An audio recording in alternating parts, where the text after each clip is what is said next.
Hey everyone, I'm Kajal Verma and I welcome you all to Sane Academy of Media, a platform and a brand for you all where we facilitate you for UGC NET Journalism and Mass Communication exam, one of the most toughest competitive exams of our nation.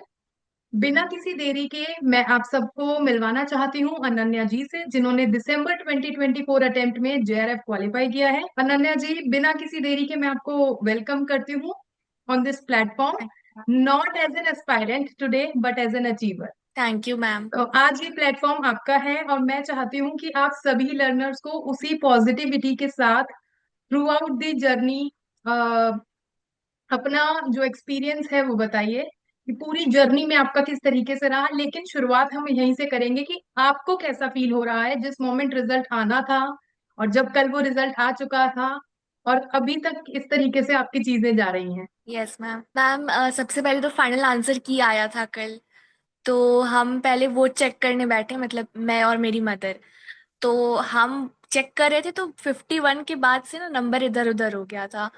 तो हम लोग इधर उधर time pass करने लगे और अचानक से मैंने मम्मी को बोला कि मम्मी कहीं हम लोग ये करते रह जाए और कहीं सच में रिजल्ट ना आ जाए। और जब वाकई साइट खोल के देखा हमने तो रिजल्ट सच में आ गया था।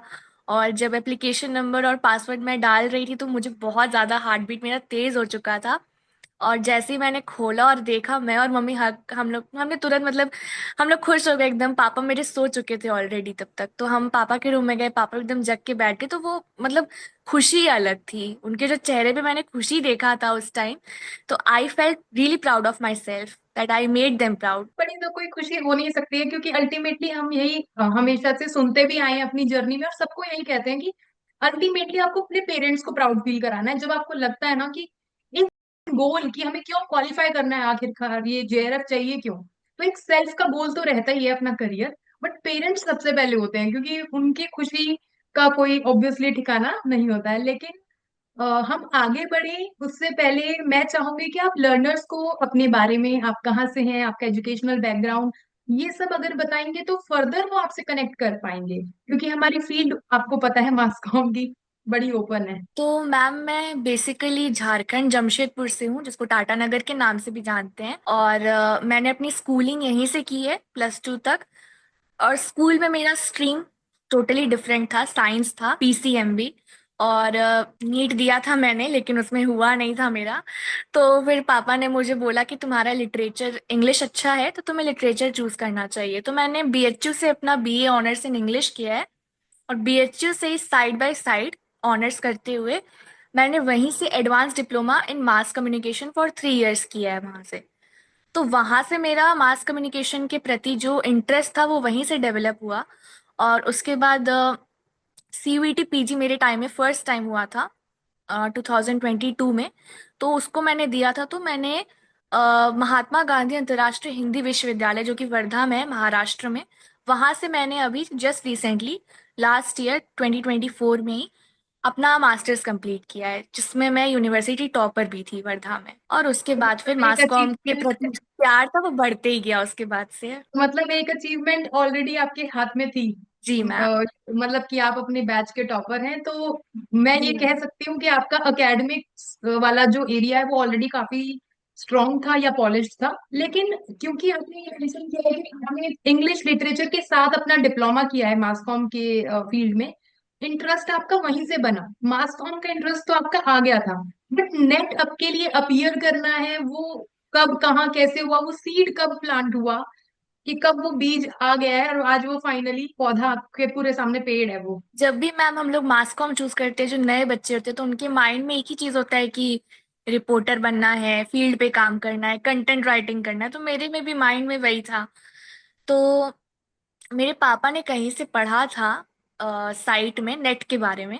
तो थर्ड ईयर जब बैचलर्स मेरा चल रहा था, तब उन्होंने बोला कि अगर तुम्हें मास कॉम लेना है तो तुमको नेट के लिए ट्राई करना चाहिए। उस टाइम मुझे नेट के बारे में कुछ आइडिया नहीं था। तो मैंने फिर जब मैंने मास्टर्स एनरोल कर लिया था, तो उसके बाद मैंने नेट के बारे में थोड़ी अपनी जानकारी बढ़ाई, नेट जेआरएफ उसके बारे में जितना सकती थी मैं जानी। वहां मुझे सेन एकेडमी का चैनल दिखा था उसी टाइम जब उसको सर्च किया था मैंने। उस टाइम सर अन अकेडमी पे थे, तो अन अकेडमी में मैंने फ्री क्लासेस जो थे उनके वो मैं देखती थी, मतलब बेसिक्स के लिए, just as a basic class अपने फाउंडेशन के लिए। तो वहां से मैंने देखा कि जितना मैंने अपने बैचलर्स में पढ़ा था एडवांस डिप्लोमा में, उससे तो कई ज्यादा ये मास कम्युनिकेशन है। तो उससे मतलब मुझे थोड़ा इंटरेस्ट आया कि मतलब थ्योरीज एंड मॉडल्स ही से मैंने शुरू किया था, तो मुझे इंटरेस्ट आया, तो उसके बाद मैं आगे बढ़ती गई। ओके, तो वहां से जर्नी शुरू हुई है और आज हम कह सकते हैं कि फाइनली अब ये वाली जर्नी को तो हम कह रहे हैं कि एंड हो गई,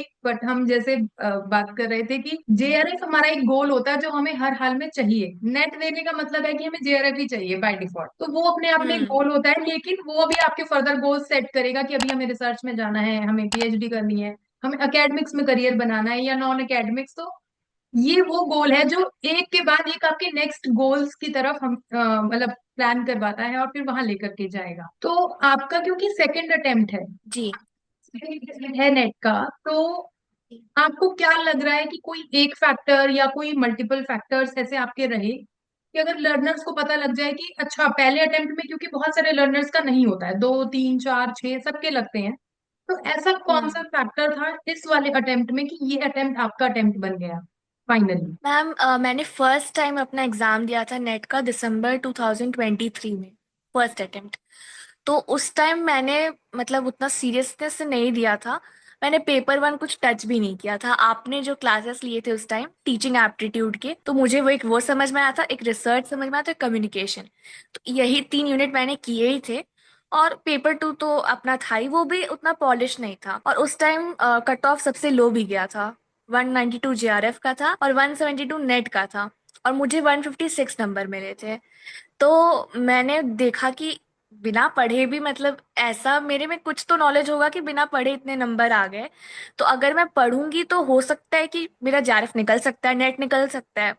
तो मैंने अभी जब जैसे मैंने मास्टर्स खत्म किया, मैं घर आई। मतलब मेरे सारे फ्रेंड्स लोग तो जॉब में चले गए, तो एक तरफ मेरा भी मन था कि मैं जॉब करूं। लेकिन फिर मैंने बाद में सोचा कि नेट के लिए पहले प्रिपेयर करते हैं, बाद में जो होगा उसके बाद जॉब देखा जाएगा, देखते हैं। उसके बाद मैंने पेपर वन को बहुत ज़्यादा अपना पॉलिश किया कि वो मेरा वीक एरिया था। मुझे बहुत सारे ऐसे यूनिट थे, जैसे कि मैथ्स हो गया, लॉजिकल रीजनिंग हो गया। तो ये दोनों मेरे वीकर सेक्शंस थे, मुझे देख के डर लगता था। लेकिन मैंने पेपर वन में कुछ मेंटोर्स को फॉलो किया यूट्यूब पे, उनके पेड कोर्सेज लिए। तो वहां मैंने उसको पॉलिश किया और मेरे पेपर वन में अभी इस अटेम्प्ट में 66 नंबर आए। फर्स्ट अटेम्प्ट में 50 आया था मुझे पहली बार, और अभी 66 आया है। तो कहीं ना कहीं पेपर वन तो इम्पोर्टेंट रोल प्ले करता ही करता है। तो ये वाला पॉइंट तो आपने पहले ही शेयर कर दिया लर्नर्स के साथ कि पेपर वन इंपॉर्टेंट है जेआरएफ के लिए, हमेशा से बहुत हमने भी ज्यादा। सुना है अपनी जर्नी में। आज आपने भी ये बात क्लियर कर दी कि जेआरएफ की अगर हम बात करें तो पेपर वन इंपॉर्टेंट। तो अब पेपर वन की अगर हम्म। बात आ रही है तो लर्नर्स को ये भी मैं बताना चाहूंगी कि नेट के एग्जाम में दो पेपर हमारे होते हैं। पहला पेपर होता है जिसमें 10 यूनिट होती है, सेकंड पेपर में भी 10 यूनिट होती है। फर्स्ट पेपर जो है वो जनरल होता है हमारा, पैन इंडिया सबको आता है, वो सबके लिए सेम सिलेबस है।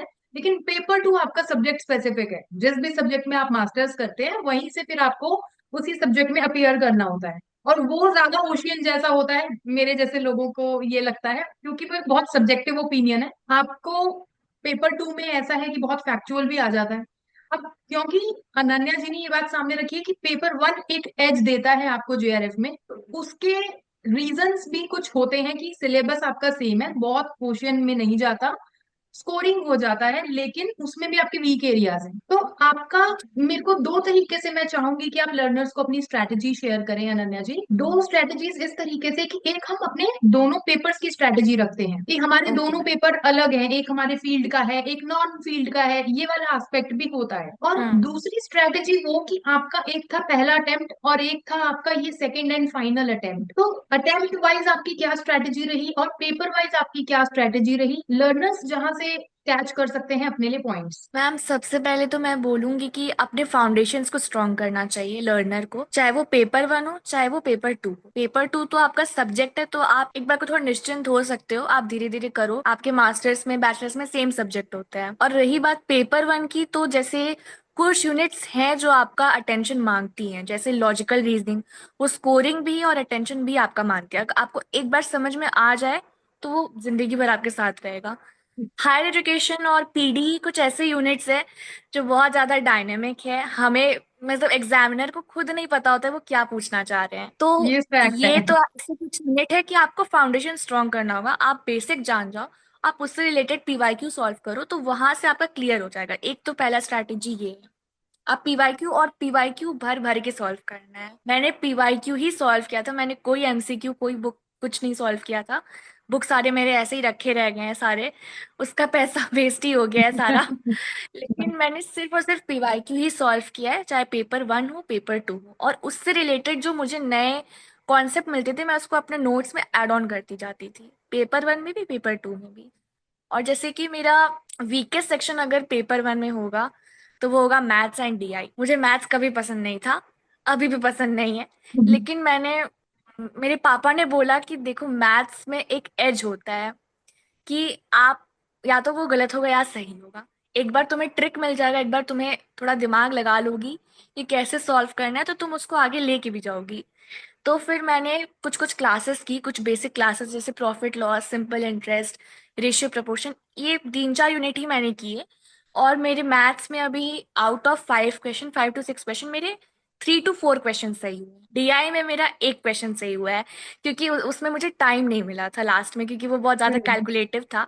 हमारा पेपर इस बार बहुत लेंदी था ना, बहुत पेपर टफेस्ट 2 भी गया है लेंदी ये। था। लास्ट तो के 2 अटेम्प्ट हमारे इसलिए बहुत टफ गए हैं। और कट ऑफ जी, भी हाई गई है, ऐसा नहीं कि पेपर टफ था तो कट ऑफ कम कर दी गई हो। पूरा बदला लिया नहीं गया है कट ऑफ सिस्टम तो हाई द्वारा। है। तो इसीलिए मैंने मतलब मुझे टाइम नहीं मिला डीआई सॉल्व करने के लिए, वरना उसमें एक की बजाय हो सकता है 2-3 सही हो जाते। तो इसलिए मैंने पहले मैथ्स के डर को दूर किया। मैं पहले सोचती थी कि लोग ऐसे बोलते हैं मैथ्स के डर को दूर करिए करिए, पर ऐसा होता नहीं है। पर सच में अगर आप चाहो तो आपका हो जाएगा। आप एक दिन आपको डर लगेगा, 2 दिन लगेगा, पर तीसरे दिन से आपको लगेगा कि मैं तो कर सकता हूँ ये, इसमें क्या बात है। तो ये हाँ, मैंने फियर ओवरकम अपनाया। किया आपने। हम्म, मैथ अब से फियर फियर, मेरा बहुत ज्यादा था। हाँ, और फियर को ओवरकम करने का एक ही तरीका होता है कि हमें अपने फियर को फेस करना होता है। हमें जी पेपर जी पे लिखना बिल्कुल। होता है कि अगर हमें डर लग रहा है तो हमें किस चीज से डर लग रहा है। जैसे कि अगर मैथ्स है तो मैथ्स के फेल हो जाने से डर लग रहा है, क्वेश्चन के गलत होने से डर लग रहा है। तो फियर को फेस करने के लिए पहले अपने डर को लिख लीजिए कि डर एग्जैक्टली कहाँ से लग रहा है। उसके बाद आप ओवरकम कर पाएंगे। और ये वो चीज है जो लाइफ रूल है। ऐसा नहीं है कि हम सिर्फ जेआरएफ के लिए सोच रहे हैं कि फियर ओवरकम करना है, क्योंकि ये जर्नी है। अब ये आपकी लाइफ की बहुत सारी जर्नीज में से एक ये जर्नी थी। लेकिन आप जब इस जर्नी में होते हैं तो जैसा कि हमने भी एक्सपीरियंस किया है कि आप बहुत सारी ऐसी चीजें सीख रहे होते हैं ना, जो आपको फर्दर लाइफ में हेल्प करती हैं, जो भी आपकी पीएचडी की जर्नी में आपको हेल्प करेंगी। पेशेंस बहुत इसमें रखना होता है, जो आगे हमेशा हेल्प आता है फर्दर लाइफ में भी। और कुछ फर्दर चैलेंजेस, क्योंकि जर्नी की बात हो रही है ना, तो लाइफ की कोई भी जर्नी हो या ये वाली हमारी जेआरएफ की जर्नी हो, चैलेंजेस 100% आते हैं, क्योंकि हर कॉइन के दोनों साइड्स होती हैं। आपको कुछ चैलेंजेस लगा हो कि मैम स्पेसिफिकली ये आए थे, और मैं लर्नर्स को बताना चाहती हूँ कि मेरे साथ चैलेंजेस क्योंकि बहुत सारे हैं जेआरएफ में। ये नहीं है कि हमने सिर्फ पढ़ा और एग्जाम दिया। आपका हेल्थ है, आपकी पर्सनल लाइफ है, आपका डाइट भी है, आपका स्लीप रूटीन भी होता है। वो सारे फैक्टर्स होते हैं। तो क्या उनमें से चीजें आपके लिए चैलेंज बनी, और किस तरीके का आपने रूटीन भी फॉलो किया एग्जाम के बिल्कुल पहले 15 दिन, एक जी महीना, और एक वो टाइम होता है जब अभी सफिशिएंट टाइम है एग्जाम में।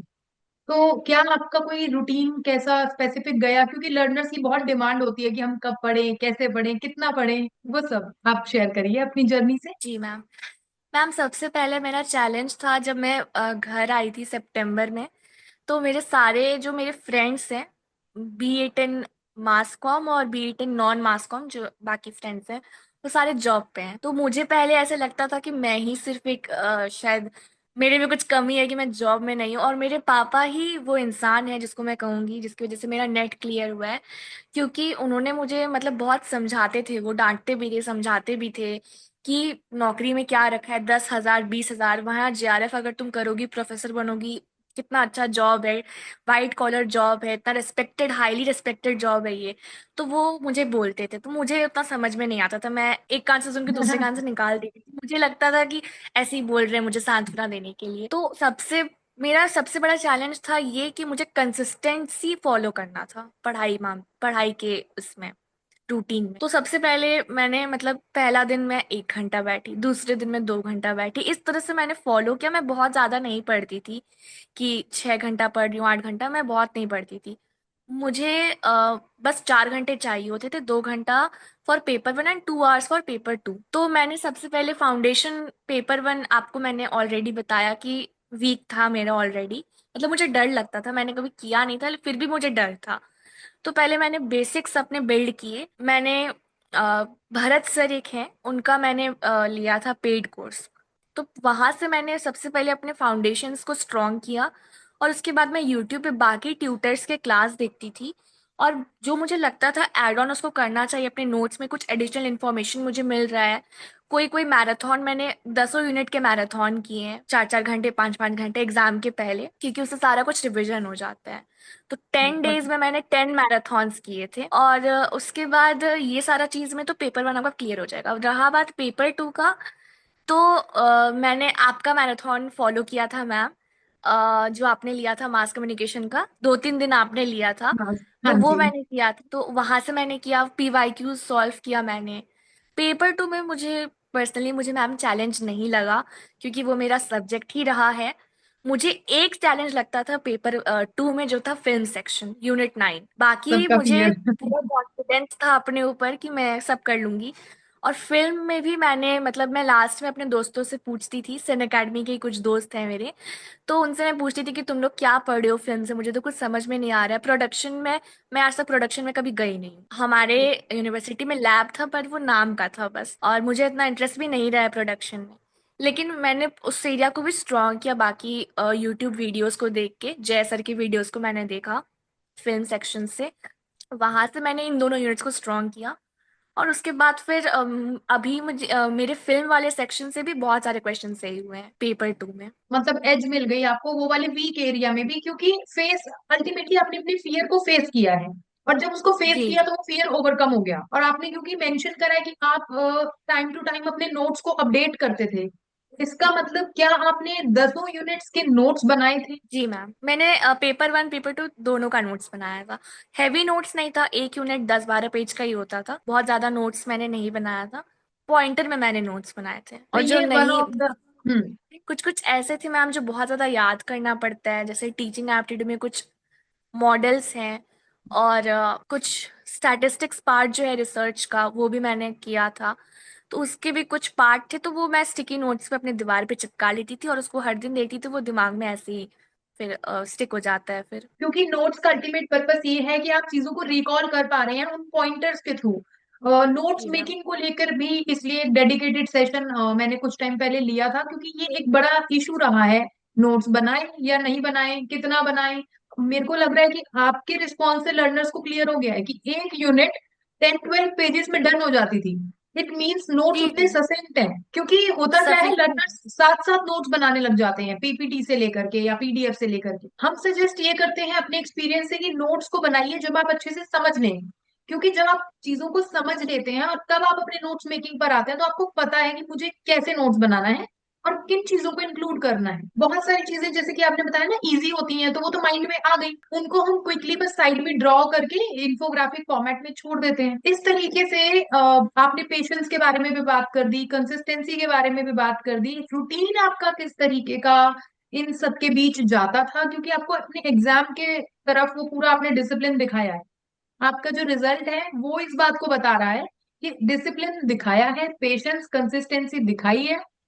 आई स्टिल रिमेम्बर द टाइम, जून वाले अटेम्प्ट में सबसे हाईएस्ट नंबर आपके थे। जितने भी मैसेजेस जी रिसीव हुए, जैसे ही जून वाला एग्जाम हमारा नेक्स्ट डे कैंसिल हुआ था, जैसे ही सबके मैसेज आने शुरू हुए कि इतने नंबर बन रहे हैं, इतने नंबर बन रहे हैं, सबसे हाईएस्ट आपके थे। तो जी मैम।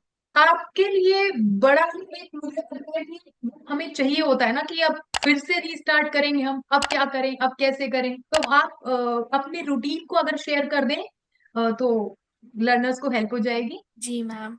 मैम मैंने कोई रिजिड रूटीन फॉलो नहीं किया था, इनफैक्ट अगर मैं बोलूँ तो मेरे हिसाब से मेरा रूटीन बहुत ज़्यादा हेल्दी नहीं था।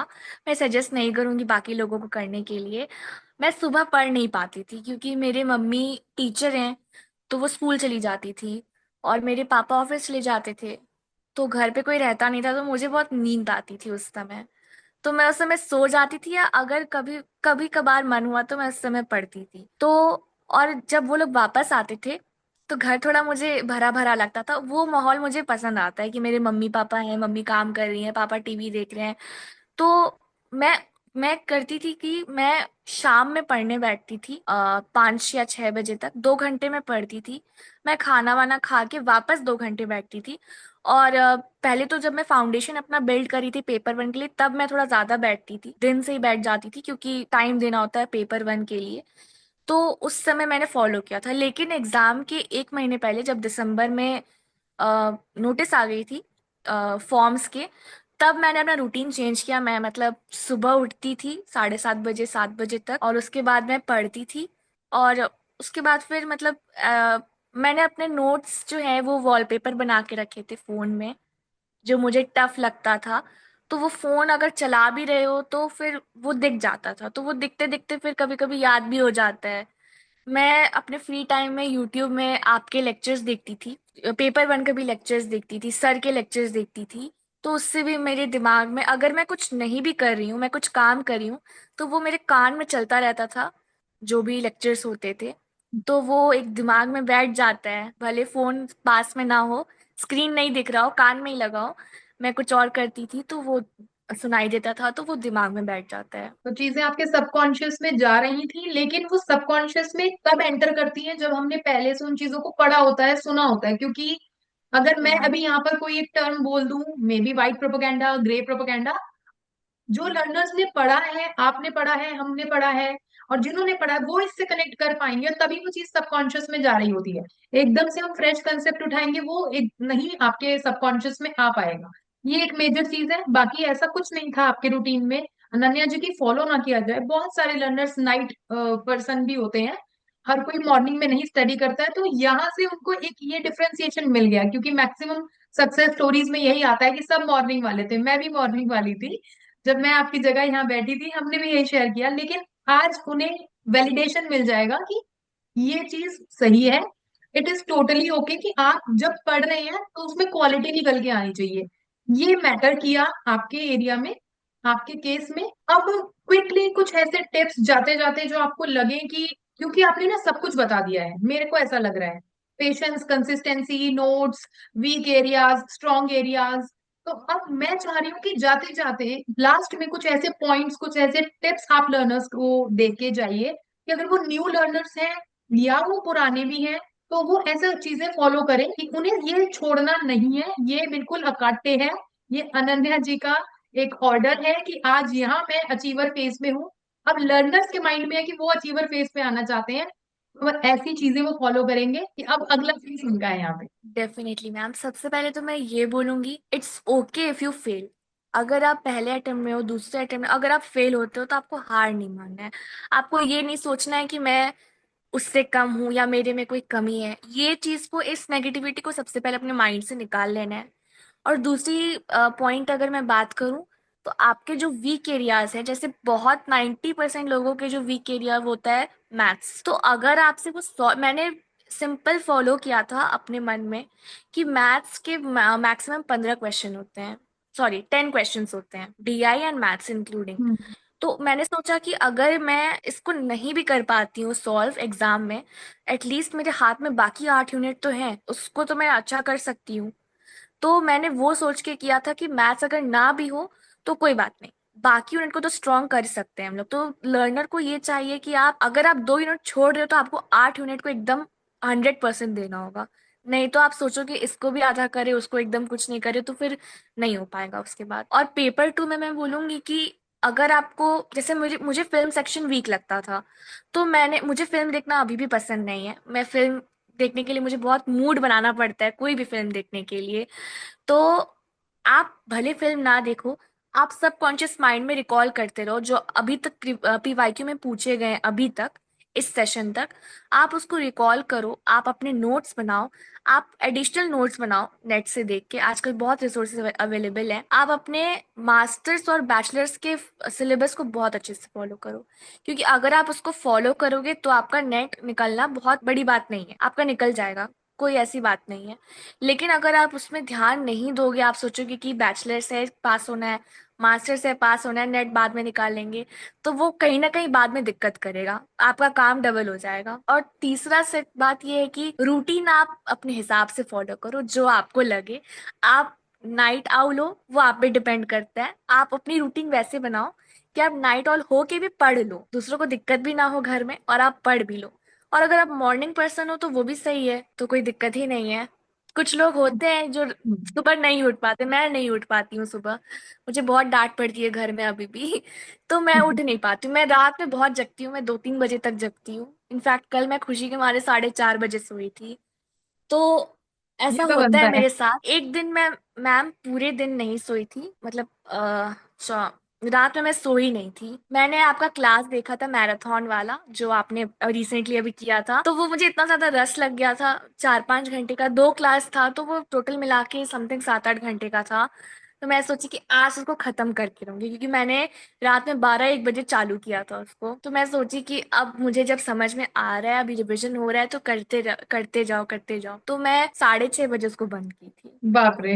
मतलब मैंने सच्ची में क्लास का टाइटल रखा था मास कॉम बिंज पार्ट 1 पार्ट 2 और पार्ट 3, हमने क्योंकि एप्लीकेशन पे रखा था, वो भी फ्री ऑफ कॉस्ट। तो सच्ची वो आपने बिंज वॉच ही उसको कर दिया है। टाइटल एकदम आपने थंबनेल में जो रहा उसको प्रूव कर दिया। लेकिन बहुत सही आपने बात क्या बोली है कि क्वालिटी मैटर करती है, कि इंटेंसिटी कितनी है। जब आप पढ़ रहे हैं, रात को पढ़ रहे हो या सुबह पढ़ रहे हो, डजेंट मैटर। क्योंकि ना, फोमो वाली एक बात जो आ गई है, जो स्टार्टिंग में आप बता रहे थे कि सब दोस्त जॉब कर रहे हैं, हम नहीं कर रहे, तो वो भी एक इशू माइंड में आता है। बहुत सारे स्टूडेंट्स के साथ ऐसा हुआ है। इवन वो यूजी पीजी में अभी हैं, उनके साथ भी हो रहा है कि अरे सब तो जॉब कर रहे हैं, हम भी कर लेते हैं।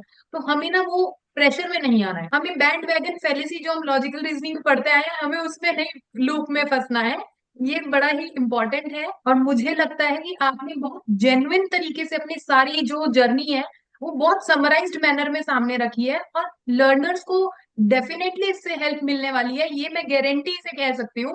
ये भी नहीं बोलूंगी कि आई होप हेल्प मिलेगी, मैं गारंटी से कह रही हूँ सभी लर्नर्स को इस सक्सेस स्टोरी से हेल्प मिलने वाली है। और सबसे इंपॉर्टेंट चीज क्या है ना, मैं जो फील कर पा रही हूँ कि ये मतलब, मैं अपने आप को यहाँ क्यों देख रही हूँ नहीं पता, लेकिन लर्नर्स जरूर रिलेट कर रहे हैं कि आज अनन्या जी यहाँ पर फेस पे बैठी हुई है, अचीवर फेस पर नेक्स्ट हमारा नंबर है। क्योंकि आपने उस पॉजिटिविटी के साथ आपने जेन्युइन तरीके से बातें रखी है।